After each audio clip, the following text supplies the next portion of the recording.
नमस्कार। आप सभी भाई बहनों का मेरे चैनल पर स्वागत है।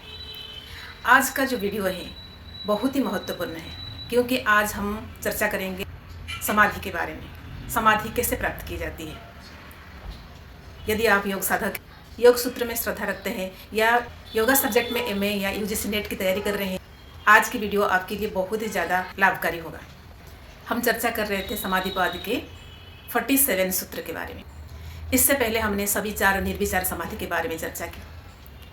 निर्विचार समाधि प्राप्ति के बाद क्या मिलता है।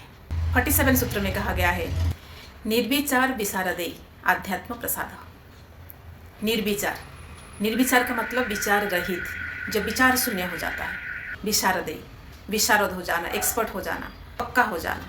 तो सारे विचार शून्य हो जाते हैं, उस अवस्था में पक्का हो जाना। उसके बाद क्या मिलेगा, आध्यात्म प्रसाद। आध्यात्म, अपने आत्मा का प्रसाद मतलब शांति, निर्मलता, स्वच्छता। जब चित्त विचार शून्य हो जाता है और उसमें पक्को हो जाता है तो हमारी आत्मा की शुद्धि हो जाती है। परवर्ती सूत्र में कहा गया है, ऋतिम भरा तत्र प्रज्ञा। उस प्रज्ञा को, उस बुद्धि को ऋतिम भरा कहा गया है।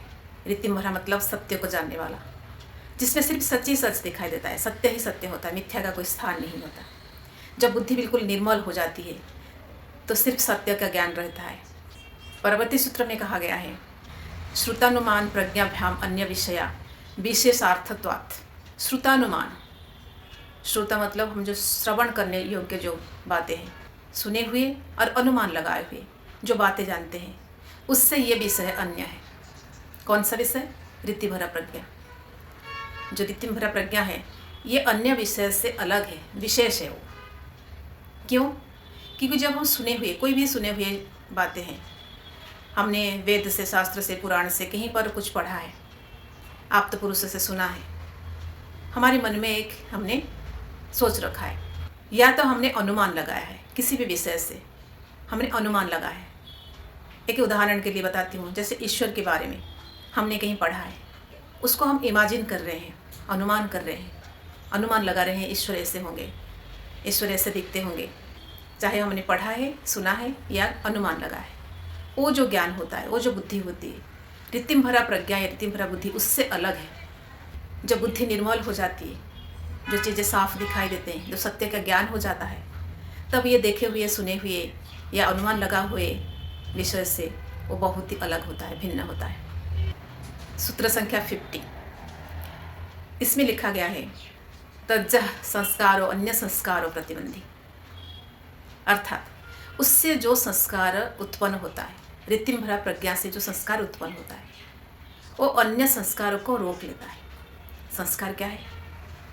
संस्कार सिर्फ इस जन्म का नहीं है। हम जैसे आचरण करते हैं, हमारी बुद्धि जैसी होती है, हमारे संस्कार की वजह से होती है, लेकिन सिर्फ ये इसी जन्म के संस्कार से नहीं होते, जन्म जन्म के संस्कारों से होता है। योग शास्त्र में उसको कर्माशय बोलते हैं, जो संस्कार इकट्ठे होते हैं उसको कर्माशय बोलते हैं। ऋतिम भरा प्रज्ञा से जो संस्कार बनते हैं, ये सारे कर्माशय को नष्ट कर देते हैं। जैसे आप एक गिलास में गंदा पानी लेते हैं, मिट्टी वाले पानी लेते हैं, तो उसमें क्या होता है, कुछ साफ नहीं दिखता, लेकिन धीरे धीरे आप उसके ऊपर साफ पानी डालते जाओगे तो एक समय ऐसा आएगा, वो सारे गंदे पानी गिलास से बाहर निकल जाएंगे और गिलास में सिर्फ साफ पानी ही रहेंगे। तो हमारा चित्त ऐसे एक गिलास है और उसमें जो संस्कार या कर्माशय है वो गंदा पानी है। उसमें हम इस जन्म के जो अच्छे संस्कार डालेंगे, ऋतिम भरा प्रज्ञा जैसा बुद्धि को उसमें भरेंगे, तो धीरे धीरे धीरे धीरे वो सारे जो कर्माशय वो नष्ट हो जाएगा और हमारा चित्त बिल्कुल साफ और स्वच्छ हो जाएगा। यहाँ पर जो साफ पानी है वो ऋतिम भरा प्रज्ञा है, इस जन्म का अच्छे संस्कार है। इस अच्छे संस्कार को हम उसमें डालेंगे तो धीरे धीरे वो जो पहला संस्कार है वो नष्ट हो जाएगा और चित्त बिल्कुल साफ हो जाएगा, अच्छे संस्कारों से भर जाएगा। ये जो अच्छे संस्कार है, ये वैराग्य का संस्कार है, राग द्वेष को हटाने वाला संस्कार है। और अब आते हैं सबसे लास्ट सूत्र, जो कि समाधिपाद के, उसमें क्या लिखा है, तस्यापि निरोधे सर्व निरोधा निर्बीज समाधि। उस ऋतिम भरा प्रज्ञा से उत्पन्न संस्कारों का जब निरोध हो जाता है तब निर्बीज समाधि लगती है।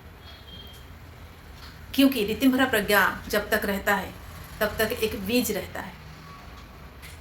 जब ऋतिम भरा प्रज्ञा का भी नष्ट हो जाता है, कोई भी बीज बाकी नहीं रहता।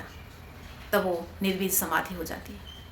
जैसे वो साफ ग्लास पानी में, ग्लास बिल्कुल साफ दिखता है, लेकिन जब वो पानी ही ख़त्म हो जाए, कुछ भी ना रहे उसमें, तब वो ग्लास खाली रहेगा बिल्कुल।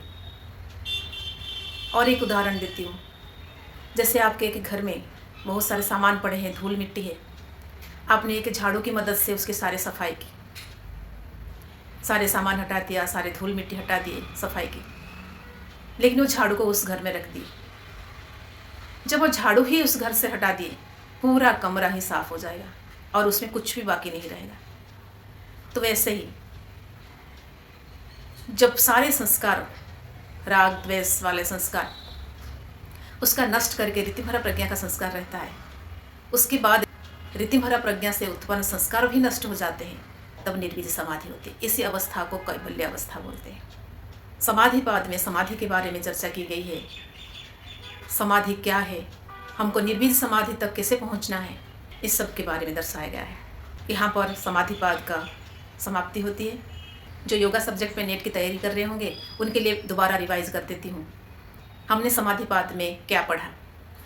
पहले हमने देखा योग की संज्ञा।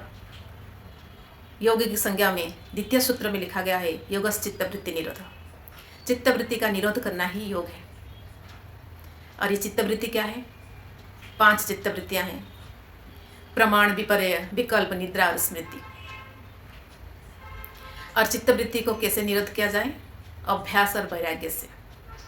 और हमने इसमें पढ़ा कि समाधि प्राप्ति कैसे होती है। श्रद्धा, वीर्य, स्मृति, समाधि, प्रज्ञापूर्वक और ईश्वर प्रणिधान से, ओम की जाप से। इसमें ईश्वर कण है, ईश्वर का संज्ञा भी कहा गया है। क्लेश कर्म विपाक परामिष्ट पुरुष विशेष ईश्वर।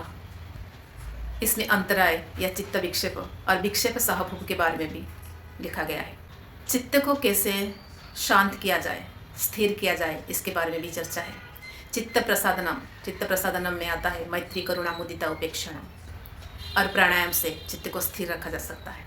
और सबसे लास्ट में हमने पढ़ा सबीज समाधि और निर्बीज समाधि के बारे में। निर्बीज समाधि को कैवल्य भी बोलते हैं। अगले वाला जो खंड है उसका नाम है साधनपाद। उसमें क्रिया योग के बारे में, क्लेशों के बारे में, दृष्टा दृश्य के बारे में और अष्टांग योग के बारे में वर्णन है। अगले अध्याय में जानेंगे कि साधनपाद में क्या लिखा गया है। तब तक के लिए आज्ञा दीजिए। नमस्कार।